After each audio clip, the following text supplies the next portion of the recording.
സാഹസിച്ചിട്ടുള്ള ഒരു ഭരണകൂടം ഇതിനു മുന്നേ ഉണ്ടായിട്ടുണ്ടോ? അതുപോലെ തന്നെ ഇങ്ങനെ ഒരു പ്രതിസന്ധിയിൽ നമ്മുടെ നാടിനെ അതിജീവിക്കാൻ ഇവിടുത്തെ പ്രാദേശിക ഭരണകൂടത്തിന്റെ സംഭാവന എന്താണ്? ഈ സമൂഹം ചർച്ച ചെയ്യുകയാണ്. നേരത്തെ വിശദീകരിക്കുമ്പോൾ പറഞ്ഞു, 53 വർഷങ്ങൾക്ക് മുമ്പ് ഇതുപോലെ അല്ലെങ്കിൽ പോലും ഇതിനോട് സാമ്യപ്പെടുത്തുന്ന നിലയിലേക്കുള്ള ഒരു ദുരന്തം നമ്മുടെ നാട് അനുഭവിച്ചിട്ടുണ്ട്. അതിന് നമ്മുടെ നാട് തരണം ചെയ്തിട്ടുണ്ട്. ഭീകരമായിട്ടുള്ള ഉരുൾപൊട്ടലും മറ്റു പ്രയാസങ്ങളും ഈ നാട് നേരിടുകയുണ്ടായി. അതിനെങ്ങനെയാണ് നമ്മൾ അതിജീവിക്കാൻ ശ്രമിച്ചത്? ഈ നാട് ഒന്നു ചേർന്നിട്ടാണ്. സർക്കാർ സംവിധാനങ്ങൾ കൊണ്ട് മാത്രമാണോ ഇവിടുത്തെ ജനത്തിനെ കരകയറാൻ കഴിയുന്നത്? ഇവിടെ ഞങ്ങളെ തടയാൻ വന്ന പോലീസുകാർ തിരച്ചിലിൽ, രാജേഷ് ഉൾപ്പെടെയുള്ള തിരച്ചിലിൽ നിങ്ങൾ ഉണ്ടായിരുന്നു. നിങ്ങളുടെ കൂടെ ഏതൊക്കെ മനുഷ്യരുണ്ടായിരുന്നു? സർക്കാർ ജോലി കിട്ടിയിട്ടുള്ള ചെറുപ്പക്കാരും ആളുകളും മാത്രമാണോ? അല്ല, സിവിൽ ഡിഫൻസ് ടീം പ്രത്യേകമായി അതിനുണ്ടായിരുന്നു, നാട്ടുകാരുണ്ടായിരുന്നു, സന്നദ്ധ പ്രവർത്തകരുണ്ടായിരുന്നു. ഇവരെല്ലാം ചേർന്നിട്ടാണ് രാജേഷിന്റെ ഭൗതിക ശരീരം 3 ദിവസങ്ങൾക്ക് ശേഷം കണ്ടെത്താൻ നമുക്ക് കഴിഞ്ഞിട്ടുള്ളത്. നോക്കണം, ഇങ്ങനെ ഒരു ദുരിതാശ്വാസ പ്രവർത്തനത്തിൽ നമ്മൾ ആരെങ്കിലുമാണ് മരണപ്പെട്ടു പോയതെങ്കിലോ, ഇതുപോലെ സമാനമായ നിലയിൽ നമ്മുടെ ശരീരവും നാറി പൊട്ടുന്ന നിലയിൽ ഇവിടുത്തെ ഭരണകൂടം മാറ്റും. അതല്ലേ നമ്മൾ കണ്ടത്? ഒരു 3 മാസം മുമ്പ് ഈ നാട്ടിലേക്ക് വന്നിട്ടുള്ള ഒരു മനുഷ്യൻ, ഈ നാട്ടിലെ ഒരു മനുഷ്യൻ അപകടത്തിൽപ്പെട്ട് പോയപ്പോ ജീവിതത്തിലേക്ക് തിരിച്ചു വരാൻ സ്വന്തം ലൈഫ് ജാക്കറ്റ് ഊരി നൽകിയിട്ടുള്ള മനുഷ്യ സ്നേഹത്തിന്റെ മഹനീയ ഉദാഹരണമായിട്ടുള്ള ഒരു ചെറുപ്പക്കാരൻ. ആ ചെറുപ്പക്കാരൻ മരണത്തിലേക്ക് പോയി. അക്ഷരാർത്ഥത്തിൽ രക്തസാക്ഷിത്വം വരിച്ചു. ആ ഭൗതിക ശരീരം, ആ മൃദുശരീരത്തോടെ എന്ത് അനാദരവാണ് ഇവിടത്തെ ഭരണകൂടം കാണിച്ചിട്ടുള്ളത്. അതിൽ ആശങ്കകൾ പലരും പങ്കുവച്ചു. 4 ദിവസങ്ങൾക്ക് ശേഷം പെരിയാരം മെഡിക്കൽ കോളേജിന്റെ മോർച്ചറി റൂമിന്റെ പിറകിൽ നിന്ന് ഇൻക്വസ്റ്റ് നടത്തുന്ന സമയത്ത് ഞങ്ങൾ അവിടെ ഉണ്ട്. ഏതാണ്ട് മീറ്ററുകൾക്കപ്പുറത്തേക്ക് അതിൽ നിന്ന് ദുർഗന്ധം വരുന്നുണ്ട്, മീറ്ററുകൾക്കപ്പുറത്തേക്ക്. ആ സമയത്താണ് ഇവിടത്തെ പഞ്ചായത്ത് അംഗങ്ങൾ തഹസിൽദാരോട് പറയുന്നത്, ഫ്രീസർ ഒന്നും നിർബന്ധമല്ല. എന്ത് മനുഷ്യത്വമാണോ നിങ്ങൾക്കുള്ളത്? മനുഷ്യത്വം തൊട്ടു തീണ്ടിയിട്ടില്ലാത്ത വർഗമായി ഇവിടത്തെ പഞ്ചായത്ത് മെമ്പർമാർ മാറിയില്ലേ? ഞങ്ങൾ തിരുവനന്തപുരത്തുള്ള രാജേഷിന്റെ കുടുംബാംഗങ്ങളോട് സംസാരിക്കുന്നുണ്ട്. അവിടുത്തെ ഡിവൈഎഫ്ഐ പ്രവർത്തകരെ വിളിക്കുന്നുണ്ട്. ഇതാ ഭൗതിക ശരീരം ഇവിടുന്ന് പുറപ്പെടുന്നുണ്ട്. അതിനുശേഷം അവിടെ മൃതശരീരം എത്തിയതിനു ശേഷം അവിടുത്തെ സംസ്കാര ചടങ്ങുകളും കുടുംബത്തിന്റെ അവസ്ഥയും ഒക്കെ അന്വേഷിക്കുന്നതിന് വേണ്ടി ഞങ്ങൾ വിളിക്കുന്നുണ്ട്. ആ വിളിക്കുമ്പോ ഞങ്ങൾ ഹലോ എന്ന് പറയുമ്പോ ഇവിടെ അപ്പുറത്തു നിന്നുള്ള പ്രതികരണം, നിങ്ങളെന്ത് നാട്ടുകാരാണ് എന്നാണ്, നിങ്ങളെന്ത് മനുഷ്യരാണ് എന്നാണ്. 4 ദിവസം പഴക്കമുള്ള ഒരു ശരീരം എങ്ങനെയാണ് എംബാം ചെയ്യാതെ, ഒരു ഫ്രീസർ പോലും ഇല്ലാതെ അവിടെ നിന്ന് കൊടുത്തുവിട്ടത്? ആരാണ് ഈ നാടിനെ പറയിപ്പിച്ചത്? ഈ നാടിനെ പറയിപ്പിച്ചവരുടെ പേരാണ് ചെറുപുഴ പഞ്ചായത്ത്. നിങ്ങളുടെ നാട്ടിൽ രക്ഷാപ്രവർത്തനത്തിൽ വരുന്ന ചെറുപ്പക്കാരുടെ സ്ഥിതി ഇങ്ങനെയാണോ? ഈ നാട് ചോദിക്കണം. നേരത്തെ വിഷ്ണു പറയുമ്പോൾ പറഞ്ഞു, അവിടുത്തെ പഞ്ചായത്ത് മെമ്പർ, തിരുവനന്തപുരത്തുള്ള പഞ്ചായത്ത് മെമ്പർ, ഈ രക്ഷാപ്രവർത്തനത്തിന് ഇവിടത്തേക്ക് വന്ന രാജേഷിന്റെ ശരീരം കണ്ടെത്തുന്നതിന് വേണ്ടി ഇവിടത്തേക്ക് വന്നിട്ടുള്ള കൂട്ടത്തിൽ ഒരു പഞ്ചായത്ത് മെമ്പർ ഉണ്ട്. അദ്ദേഹത്തിന്റെ മകൾ ഡോക്ടറാണ്. ആ ഡോക്ടർ അച്ഛനോട് പറയുന്നുണ്ട്, അച്ഛാ, എംബാം ചെയ്യാതെ, ഫ്രീസർ ഇല്ലാതെ ആ ഭൗതിക ശരീരം ഇങ്ങോട്ട് കൊണ്ടുവരാൻ കഴിയില്ല. ആ അഭിപ്രായം പങ്കുവച്ചില്ലേ ഇവിടുത്തെ മെമ്പർമാരോട്? ഈ മൂന്നാം വിവരം എന്നൊക്കെ പറയുന്ന സാധനം വില കൊടുത്ത് വാങ്ങിയാൽ കിട്ടില്ല. ചെറുപുഴ കോൺഗ്രസ്സുകാർ പഠിക്കണം, എങ്ങനെയെങ്കിലും ഒഴിവാക്കണം. മുമ്പ് ചില പോലീസുകാരെ കുറിച്ച് കഥ പറയാറുണ്ട്.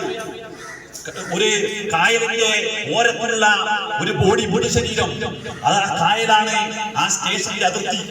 അപ്പൊ ഇപ്പുറത്തെ പോലീസുകാര് അപ്പുറത്തേക്ക് തള്ളും. ഞങ്ങളുടെ പരിധിയിലല്ല, ഇത് നിങ്ങളാണ് നോക്കേണ്ടത്. അതുപോലെ മനുഷ്യത്വമില്ലാത്ത ഇവിടത്തെ കടറട്ട കോൺഗ്രസുകാർ എങ്ങനെയെങ്കിലും ഈ നാട്ടിൽ നിന്ന് ബോഡി കൊണ്ടുപോകണം, ഇവിടെ നിന്ന് ഒഴിവാക്കണം, ഇവിടെയെങ്കിലും സംസ്കരിച്ചോട്ടെ. ഇങ്ങനെ മനുഷ്യത്വമില്ലാത്ത ഒരു കൂട്ടമായി ഇവിടത്തെ മെമ്പർമാർ മാറി. ഫ്രീസർ പോലുമില്ല. നോക്കണം നിങ്ങൾ, ഇവിടെ നിന്ന് 4 ആംബുലൻസിന്റെ സഹായത്തോടു കൂടിയാണ്, ഒന്നല്ല വിവിധ ഘട്ടങ്ങളിൽ നിന്ന് വഴിമാറേണ്ടി വന്നു. ദുർഗന്ധം സഹിക്കാൻ പറ്റാതെ ഡ്രൈവർ വണ്ടി ചാവക്കാട് വെച്ച് നിർത്തി. അതിൽ 2 ഡ്രൈവർമാരാണുള്ളത്. ഒന്ന് ദീർഘദൂര യാത്രയ്ക്ക് വേണ്ടി പോകുന്നതാണ് എന്ന നിലയിൽ 2 ഡ്രൈവർമാരുണ്ട്. അവർ പ്രത്യേക കേബിനിലാണ്, ഡ്രൈവറുടെ കേബിനിലാണ്. ഈ മൃതശരീരത്തിന്റെ കൂടെ തിരുവനന്തപുരത്ത് വന്ന് അദ്ദേഹത്തിന്റെ ബന്ധു ഇരിക്കുന്നുണ്ട്. എന്നിട്ടോ ഡ്രൈവറിന് ദുർഗന്ധം സഹിക്കാൻ പറ്റാതെ, മറ്റൊരു കേബിനിലുള്ള ഡ്രൈവർക്ക് ദുർഗന്ധം സഹിക്കാൻ പറ്റാതെ അവരവരുടെ വാഹനം നിർത്തുകയാണ്. എന്നാൽ ഈ മൃതശരീരത്തിനോട് ചേർന്ന് നിൽക്കുന്ന അദ്ദേഹത്തിന്റെ ബന്ധുവിന്റെ സ്ഥിതി എന്തായിരിക്കും നിങ്ങൾക്ക് തിരിച്ചറിയില്ല. അതിൽ കണ്ണിൽ ചോര വേണം, മനുഷ്യത്വം വേണം. എന്നിട്ട് ചാവക്കാട് ആശുപത്രിയിൽ വെച്ച് ഫ്രീസറുള്ള മറ്റൊരു ആംബുലൻസിലേക്ക് മാറ്റുകയാണ്. പിന്നെ ആ ആംബുലൻസിന് തകരാറ് പറ്റി മറ്റൊരു സ്ഥലത്ത് നിന്ന് വീണ്ടും ആംബുലൻസ് മാറ്റുകയാണ്. എന്ത് കുറ്റമാണോ ഈ രാജേഷ് ചെയ്തത്? നിന്റെ ഒക്കെ വീട്ടിൽ വന്ന് നിന്റെ പണം അപഹരിച്ചതോ? ഇവിടെ വന്നെങ്കിലും മോഷണം നടത്തിയോ? ആ രാജേഷ് ചെയ്ത കുറ്റം എന്ന് പറയുന്നത് നമ്മുടെ നാട്ടുകാരനായ ബെന്നിയെ ജീവിതത്തിലേക്ക് തിരിച്ചു കൊണ്ടുവന്നു. എന്തൊരൊറ്റ കുറ്റമല്ല ചെയ്തത്. അതിനിങ്ങനെ വലിയൊരു ശിക്ഷ കൊടുക്കണോ? എന്നിട്ട് താഹസിൽദാരെ പെരിയാരെന്ന് പറയുകയാണ്, വലിങ്ങനെ സഹായിക്കൊന്നും വേണ്ട, മരിച്ചാൽ 8 ലക്ഷം കിട്ടും, സംസ്കാര ചടങ്ങിന് 10,000 കിട്ടും, അതിൽ എടുത്ത് കൊടുക്കട്ടെ. ഇപ്പൊ കോൺഗ്രസിന്റെ ഭരണം വന്ന് ആളുകളെ ഒക്കെ അങ്ങോട്ടും ഇങ്ങോട്ടും മാറ്റിയിട്ടുണ്ട്. വില്ലേജ് ഓഫീസറും തഹസിൽദാരും ഒക്കെ അസോസിയേഷൻ ആളുകൾ തന്നെ വന്നോളും. പയ്യന്നൂരിൽ വന്നു അങ്ങനെ ഒരു അസോസിയേഷൻകാരൻ. ആ മരിച്ച മനുഷ്യന്റെ സഹായഹസ്തത്തിൽ കൈയിട്ടുവാനുള്ള തണ്ടി അങ്ങനെയല്ലേ പോൾ? ആ പോളിനെതിരെ നടപടി സ്വീകരിക്കേണ്ടി വന്നിട്ടുണ്ട്. തോന്നിയിട്ട് ചെയ്തതല്ല, പ്രതിഷേധത്തിന്റെ ഭാഗമായി പോളിനെ സസ്പെൻഡ് ചെയ്തിട്ടുണ്ട്. പോളിനെ ഉപയോഗപ്പെടുത്തി പണപ്പിരിവ് നടത്തിയ ചിലർ ഇതിന് മുകളിൽ ഇരിക്കുന്നുണ്ട്. ഇന്ന് ഇവിടെ ഭരണസമിതി യോഗമാണെന്നാണ് കേട്ടത്. എനിക്ക് തോന്നുന്നത് ഭരണസമിതി യോഗമല്ല, രാജേഷിന്റെ മൃതശരീരത്തിന്റെ ഭാഗമായി പിരിവ് നടത്തിയത് അത് വീതിച്ചെടുക്കാനുള്ള യോഗമാണ് ഇവിടെ UDF-കാർ നടത്തുന്നത്. പിരിച്ച പണം വീതിച്ചെടുക്കാൻ അത് അന്വേഷണം മാത്രം എടുത്താൽ പോരാ. ഇവിടുത്തെ ഒരുപാട് പേര് മാത്രം എടുത്താൽ പോരാ. പ്രസിഡന്റ് പറയാണ് എനിക്ക് കിട്ടണം, വൈസ് പ്രസിഡന്റ് പറയാണ് എനിക്ക് കിട്ടണം. വീതിച്ചെടുക്കലാണ്. അക്ഷരാർത്ഥത്തിൽ ശവം തൂക്കികളായി ഇവിടുത്തെ കോൺഗ്രസുകാർ മാറുകയാണ്.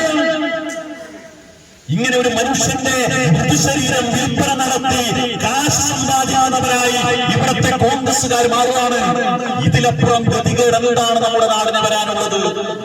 ഇവിടെ കൂടിയിരിക്കുന്ന ആളുകൾ ഡിവൈഎഫ്ഐയുടെ പ്രവർത്തകർ, ഇവരെ കൂടാതെ നിരവധി സഖാക്കൾ. ഇവിടെ ആഗസ്റ്റ് മാസം 1-ാം തീയതി വൈകുന്നേരം ഉരുൾപൊട്ടി വലിയ പ്രതിസന്ധിയിലുണ്ടെന്ന് അറിഞ്ഞ ദിവസം മുതൽ ഇവിടെ രക്ഷാപ്രവർത്തനത്തിലുള്ള ചെറുപ്പക്കാരായിരുന്നു. കൈ മറന്ന് കഠിനാധ്വാനം നടത്തിയ ചെറുപ്പക്കാർ. ആ ചെറുപ്പക്കാരെ അഭിനന്ദിക്കാൻ ഈ നാട് മുന്നോട്ട് വന്നിട്ടുണ്ട് എന്ന് നമുക്കറിയാം. 250-ലേറെ യൂത്ത് ബ്രിഗേഡാണ് ഇവിടെ ശുചീകരണ പ്രവർത്തനത്തിലും മറ്റും പങ്കെടുത്തത്.